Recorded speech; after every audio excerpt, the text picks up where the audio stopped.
Imagine for a second that inside you, right at this very moment, there is this massive, invisible highway system. Right, yeah, literally trillions of them. Yeah, trillions of these microscopic shipping containers just constantly zooming around, zipping from cell to cell in, every tissue of your body. It's a completely hidden universe. It is.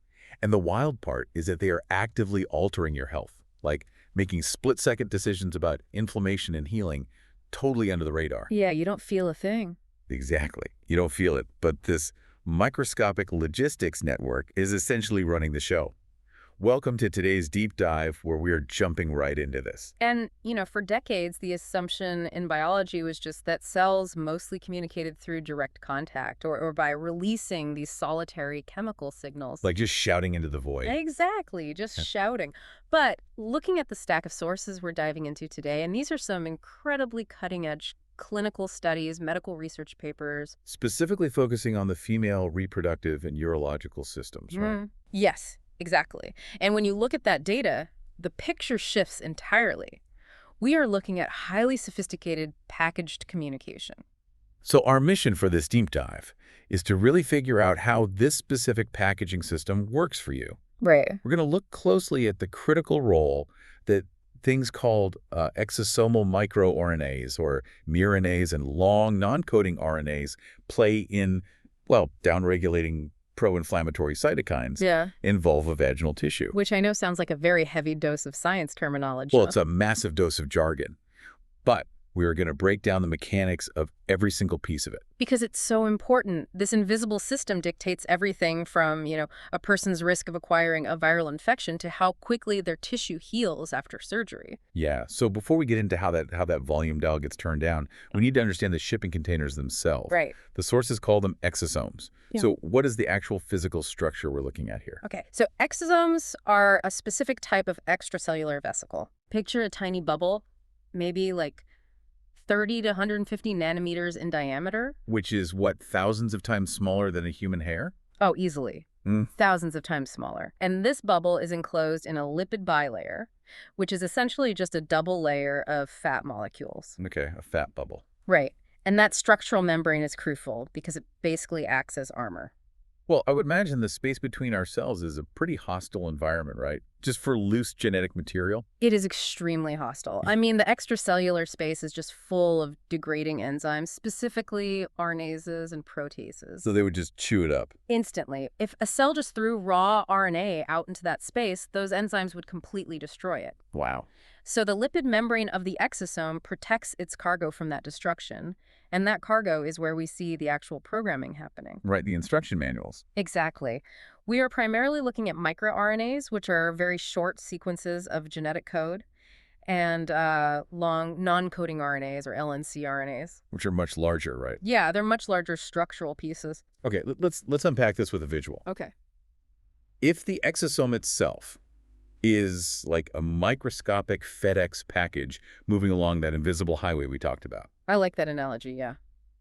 then the microRNAs and long non-coding RNAs are these highly detailed instruction manuals hidden inside the box. Yes, and those instruction manuals vary wildly depending on the condition of the cell sending the package. Right. Like in one of the studies looking at cervicovaginal lavage samples. Which, just to clarify, those are just fluid washings collected from the cervix and vagina to analyze the environment. Right? Exactly. So researchers looked at those and they found specific long non-coding RNAs, things like HOTER, MELAT1, and MEG3. Okay, I have to say, those names sound like secret government black site projects. HOTER. Biologists really do love their acronyms. They really do. But what actually matters about HOTER, MELAT1, and MEG3 is that their expression was predominantly observed in exosomes derived from cervical cancer cells. Oh, wow. So the cancer is sending out different packages. Exactly. The tumor cells are actively packaging these specific instruction manuals and just flooding the surrounding environment with them. To do what?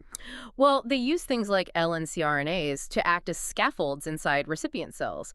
They literally reorganize how other genes are read, often to promote tumor growth. Okay, I have to push back on the idea of them actively packaging things. Why is that? Because for a long time, didn't science just think these vesicles were cellular garbage chutes? Yes, that was the prevailing wisdom for a very long time. Right, like a cell has some junk proteins or degraded RNA it doesn't need, so it just spits it out in a little fat bubble. Hmm. If this is actually an intentional messaging system, how does a cell know to put hotare into a FedEx box instead of just, tossing it in the cellular trash? That shift from the garbage chute theory to the intentional communication theory, that is one of the biggest leaps in modern cell biology. Really? Oh, yeah. Cells actually have specialized molecular machinery for this. Like what? There are these complexes with names like ESCRT, and they actively bind to specific microRNAs and physically sort them into the exosome before it pinches off and leaves the cell. Wait, they physically sort them? Yes, it's highly intentional.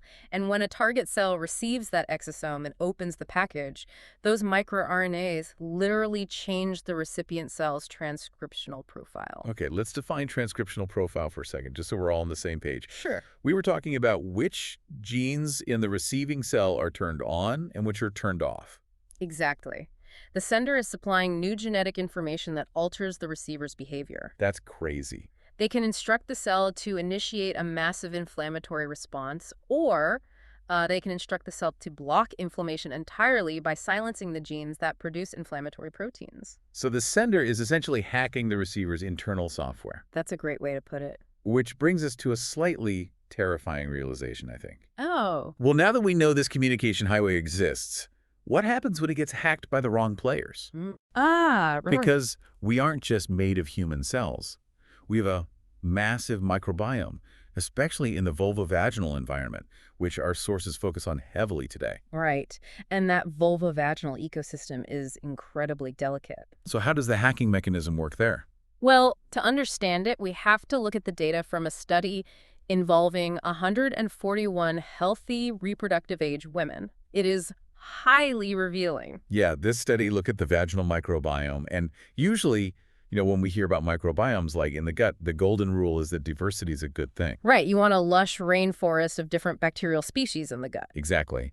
But the vulvovaginal environment plays by totally different rules. Completely different rules. In a healthy vaginal microbiome, low diversity is actually the goal. Which is so counterintuitive. It is, but the optimal state is heavy domination by one specific species of bacteria, typically Lactobacillus crispatus. Right. That is considered a healthy baseline, often referred to as community state type I. Okay, so what happens when that balance shifts? When it shifts and you get a high diversity of anaerobic bacteria, dominated by species like Gardnerella vaginalis, the environment degrades into a condition called bacterial vaginosis, or BV. And BV is incredibly common. Very common.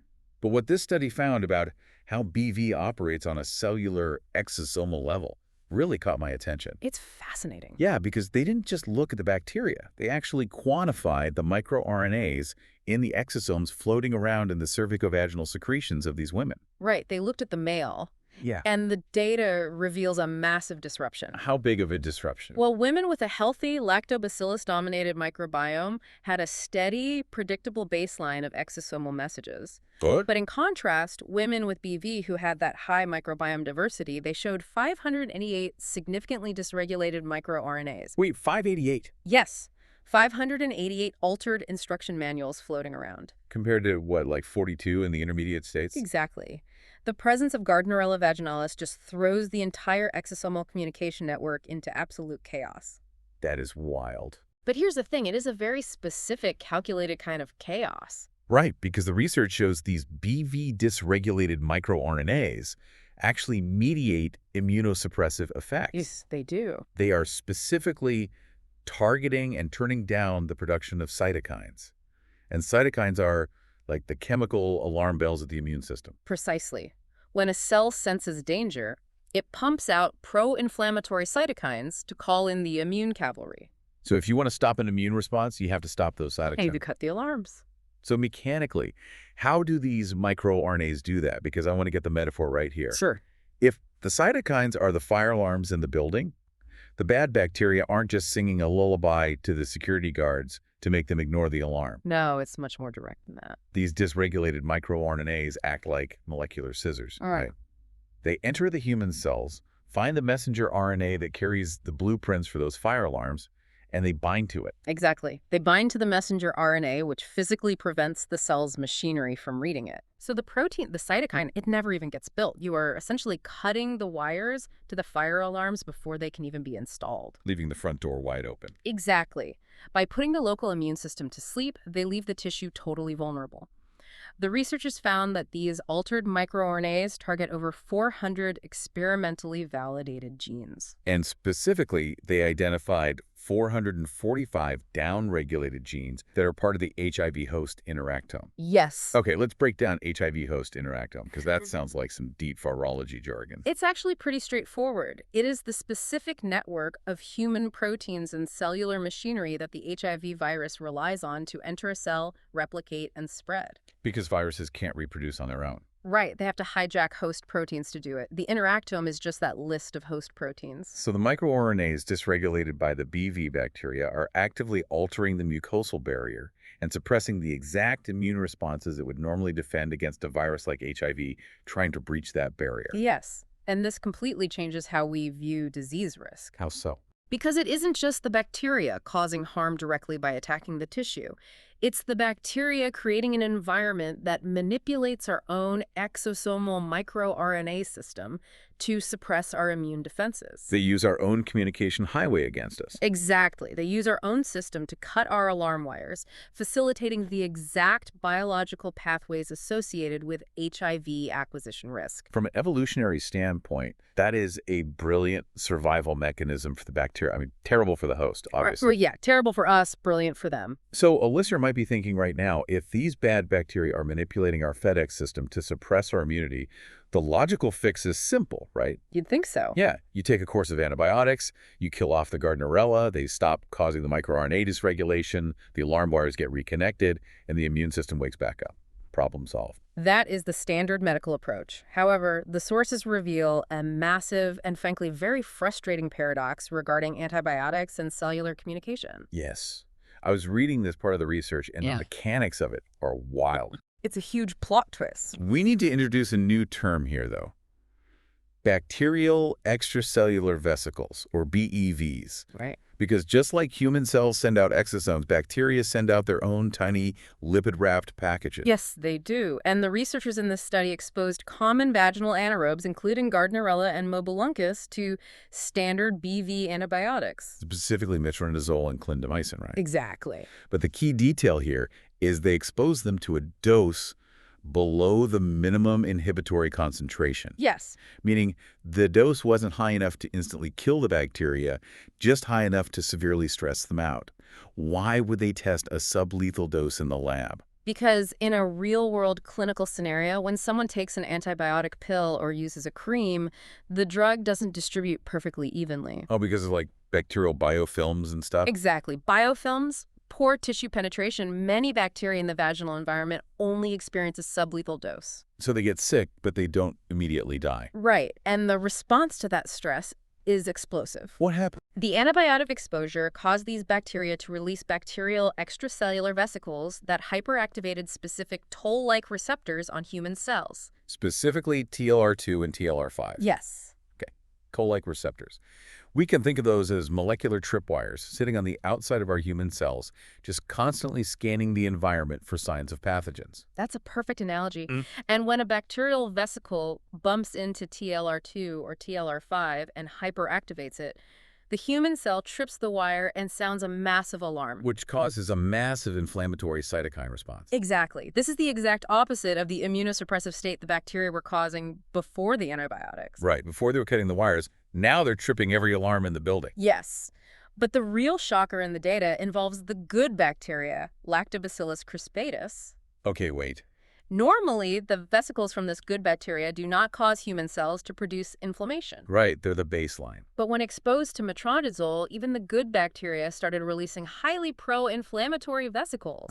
Okay, wait. I have to challenge the logic of this biological response. Go ahead. If a doctor prescribes an antibiotic to clear an infection, the goal is to heal the tissue. Why do the good bacteria panic and start throwing inflammatory grenades? That seems like a massive evolutionary flaw. It absolutely looks like a flaw from the host's perspective, I agree. But it is a universal bacterial stress response. Really? Yeah. The antibiotic is a toxic environmental stressor. When exposed to this chemical threat, even the beneficial microbes enter a state of panic. Wow. Their cellular machinery goes into overdrive, and the vesicles they package and release act as inflammatory SOS signals. But if this causes a massive cytokine storm of inflammation, wouldn't that just summon an overwhelming immune response that finally clears the infection once and for all? You would hope so, but no. Chronic hyperactivated inflammation is actually incredibly damaging to the tissue matrix. That just makes things worse. It breaks down the mucosal barrier further, and this highly immunostimulatory environment perfectly illustrates why BV recurrence is so high. We treat the initial bacterial imbalance with antibiotics, but in doing so, the sublethal stress triggers an inflammatory cascade via these bacterial vesicles. So we disrupt the delicate cytokine balance of the tissue. Exactly. It creates a hostile, inflamed environment where the normal, healthy lactobacillus struggle to reestablish dominance. We fix the immediate bacterial overgrowth, but we inadvertently create a cellular war zone via the vesicle network. Perfectly said. We use drugs as a blunt instrument to stop the problem, but the drugs cause the cellular network to panic and create a secondary trauma. Right. So if traditional antibiotics cause this much collateral damage on a cellular level, how do we actually get the tissue to heal? Well, the regenerative medicine applications in our sources offer a fascinating alternative. This is the part I was waiting for. Because if bacterial dysbiosis and chemical drugs can manipulate the exosome system for the worse, modern medicine is figuring out how to intercept this system for the better. By using exosomal RNAs to intentionally downregulate inflammation and rebuild tissue. Yes. And the study on vaginoplasty, which is the surgical reconstruction of the vaginal canal, highlights this perfectly. Right, because healing from that kind of surgery is notoriously difficult. Very difficult. The area is subject to friction, moisture, a complex microbiome.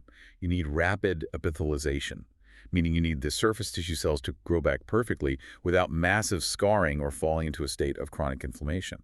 And managing that post-operative inflammation traditionally relies on steroids or anti-inflammatory drugs. Which have systemic side effects. Exactly. But the researchers in this study developed a photo-triggered amamine cross-link hydrogel. Okay, let's translate that for everyone. A hydrogel is basically a liquid gel you can apply directly to the surgical site. Right. And the photo-triggered part means that when the surgeon shines a specific wavelengths of light on it, the gel instantly cross-links or solidifies. Forming a perfect, stay-in-place biological bandage. Which is incredibly cool on its own. Yeah. But the most important feature of this hydrogel is its cargo. Yes. It is loaded with exosomes derived from human urine-derived stem cells. Okay, urine-derived stem cells might sound a bit unconventional to some people. It might, but stem cells in general are the ultimate regenerative engines of the body. Right. They are highly potent, but transplanting actual live stem cells into a patient carries risks. Like immune rejection or unpredictable cell growth. Exactly. So instead of using live cells, they just harvested the exosomes the stem cells naturally produce. They just took the FedEx package. They just took the packages, and when they analyzed them, they found these specific stem cell exosomes are absolutely loaded with one particular microRNA. Which is? miR-126-3P. Okay, so what is the specific instruction manual written on miR-126-3P? Well, when the hydrogel slowly releases these exosomes into the damaged vaginal tissue, the target human cells absorb them. Okay. The miR-126-3P is unpacked, and it specifically targets and suppresses two genes, SPRED1 and PIK3R2. Mechanically, what happens when SPRED1 and PIK3R2 are suppressed? Think of those two genes as the brakes on a cell's internal engine. Okay. By using the microRNA to suppress those genes, the brakes are removed. This actively kicks two specific signaling pathways, the ERK12 and AKT pathways, into high gear. And those pathways are essentially the cellular engines that drive migration and multiplication. Exactly. It tells the epithelial cells, start sending inflammatory signals, start migrating across the wound, and rebuild this barrier. But wait. If you're locally applying a gel loaded with exosomes designed to remove the brakes on cell growth and division, I know where you're going with this. aren't you risking uncontrolled growth? Like, isn't that essentially the mechanism of a tumor? It is, and that is exactly why the delivery mechanism and the nature of exosomes are so important here. How so? First, the photo-triggered hydrogel localizes the release exclusively to the wound site. These exosomes aren't floating freely through the bloodstream. Okay. Second, unlike permanent gene editing, microRNAs have a relatively short half-life, They provide a temporary set of Oh, I instructions. see. Yeah, once the exosomes degrade, the natural cellular breaks, spread 1 and PIK3R2, they come back online. It is a temporary, highly controlled burst of regenerative signaling. That is brilliant. You get the tissue healing benefits of stem cells without injecting actual live cells. Exactly. And the sources show this isn't just limited to vaginoplasty. This exact concept of using exosomes to turn down the inflammatory volume dial is being applied to broader urological issues as well, Yes. The sources cover the use of mesenchymal stem cell exosomes for incredibly painful conditions like interstitial cystitis. often called bladder pain syndrome. Right. And also urethral strictures. And interstitial cystitis is essentially a state of chronic, severe inflammation of the bladder lining. It causes immense pain, frequency issues, and it's notoriously difficult to treat because the underlying neuroinflammatory pathways get trapped in this vicious feedback loop. And mesenchymal stem cell exosomes offer a way to break that loop. How do they do that? Well, they carry different, highly specific microRNA cargo, notably LET7C and miR146A. Okay, more acronyms. Always.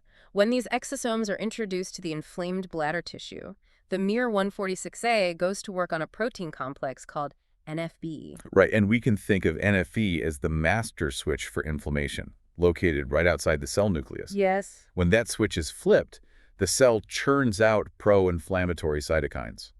But the miR146A delivered by the exosome physically binds to the instructions that produce the components of that switch. So it prevents the switch from being built or activated. Exactly. By inhibiting the NFB pathways, the exosome actively suppresses pro-inflammatory cytokine production right at the source. It is a targeted cell-free therapy that proves we can use biological packages to perfectly tune down inflammation. So if you're listening to this, you might be asking how this translates from the lab to your actual healthcare. It means we are looking at a fundamental shift in how medicine operates. Imagine a near future where instead of taking a pill that floods your entire bloodstream with chemical compounds, hoping a fraction of it reaches the inflamed tissue and doesn't cause too much collateral damage, your doctor simply applies a topical hydrogel. A targeted approach. A gel loaded with custom-engineered exosomes designed to perfectly tune the local cytokine levels in that specific organ, speaking the exact biological language your cells already use. We are learning the vocabulary of microRNAs and long non-coding RNAs, and it is vital to note that this vocabulary works in both directions. What do you mean? It isn't just for delivering therapies, it is actually revolutionizing diagnostics through liquid biopsies. Oh, right, because if these exosomes are constantly being shed into bodily fluids, we can just intercept them and read the mail. Exactly. The sources detailed how researchers are profiling exosomal microRNAs in standard vaginal discharge to detect the risk of preterm labor. Wait, really? Just from standard discharge? Yes. They discovered that the upregulation of a specific microRNA, HA-miR-206, and the downregulation of others can predict preterm labor long before any traditional physical symptoms appear. That's incredible. By simply analyzing the FedEx packages the cells are sending to each other, doctors can intervene weeks earlier than they currently do.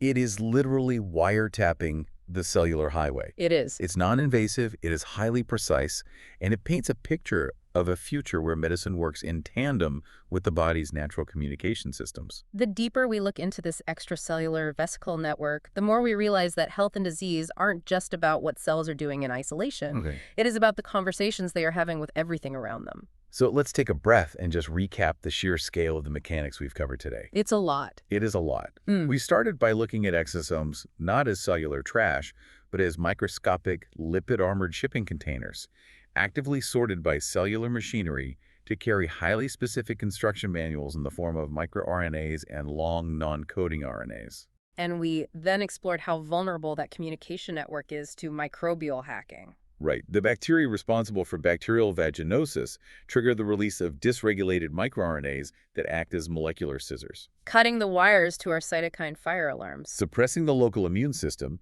and ultimately leaving the mucosal barrier vulnerable to pathogens like HIV. Then we hit the paradox of traditional treatments. Right, the antibiotics. Yeah. We learned that hitting those bacteria with a sublethal dose of antibiotics like metronidazole causes them to panic. They release their own bacterial extracellular vesicles that trip the toll-like receptors on our cells. Causing a massive inflammatory cytokine storm. A panic response that even our beneficial lactobacillus bacteria participate in, which leads to tissue damage and high recurrence rates. But finally, we saw the incredible potential of regenerative medicine. Yes, by using stem cell exosomes loaded with specific microRNAs like miR-126-3P delivered via photo-triggered hydrogels, we can actively remove the brakes on cell regeneration. We can suppress inflammatory genes and trigger rapid tissue healing in procedures like vaginoplasty. Or use them to quiet the master inflammatory switches in chronic conditions like interstitial cystitis. It is truly a paradigm shift. We are no longer just fighting biology, we are learning to write the software that runs it. Which brings me to a final thought I really want to leave you with today. Okay. We've talked extensively about how our human cells and our resident bacteria are constantly sending these genetic messages back and forth in these tiny shipping containers. But if our microbes can hijack our exosomes to suppress our immune system, and we can engineer stem cell exosomes to talk to our tissue and heal it, Yeah. are we essentially looking at a biological internet? And if so, how long until we learn how to write the code to reprogram our entire immune system, potentially curing chronic inflammation forever without a single traditional drug? Based on the rapid acceleration of this exosomal research, the ability to write that code is closer than we might think. Something to ponder the next time you take an antibiotic or think about how your body manages to heal a wound. Thank you so much for joining us on this deep dive into the invisible, yet incredibly powerful world of exosomes. Until next time, keep questioning what's happening just beneath the surface.